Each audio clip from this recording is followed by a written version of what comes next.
Natadtad ng bala ang sasakyan ng tumatakbong alkalde ng Tayum Abra na si Lia Alcantara. Ito'y matapos maganap ang isang engkwentro sa Sitio Agdamay, Barangay Budak, Tayum Abra alas 3:03 ng hapon noong Lunes, April 21. Sa videong ito, kita ang dalawang lalaki na mayroong hawak na high-caliber long firearm at isang baril.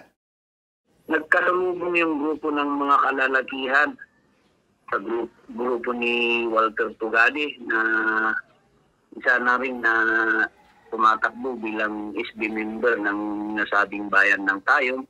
And itong grupo rin ni Ma'am Lia Alcantara na kandidato rin ng mayor ng Tayum, no? And according to the NPS, na unang namutok tong grupo ni Alcantara doon sa napinutukan yung grupo ni Tugade, no?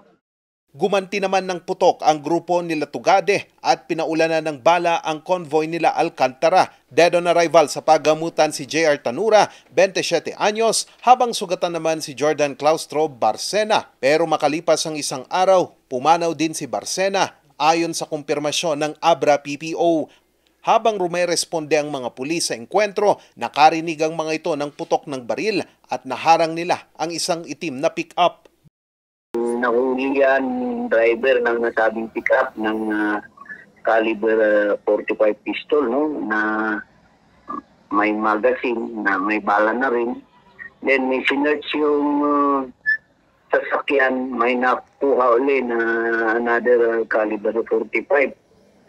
Magazine na according to him, pag-aari ni JR Tanura yun. Kinilala ang driver ng pickup na si Jomel Barbieto Molina na mahaharap sa kasong paglabag sa election gun ban.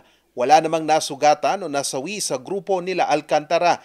Nagpapatuloy pa ang malalimang investigasyon ng Tayum PNP sa insidente at inimbita na rin nila ang dalawang grupo para sa isasagawang investigasyon. Although nasabihan na sila, pero I doubt na mangyari yan. Pero yun nga, nasabi ko kanina, ginagawan ng paraan itong mga investigators natin, yung nararapat para lang matukoy natin kung sino ang papailan natin ng kaso. Iginit naman ng Abra PPO na nagpapatuloy pa rin ang pagsasagawa nila ng COMELEC checkpoint para mapigilan ang mga insidente ng pag-ambush at pamamaril sa probinsya. Ito na ang ikalimang election-related incident sa probinsya ngayong election period.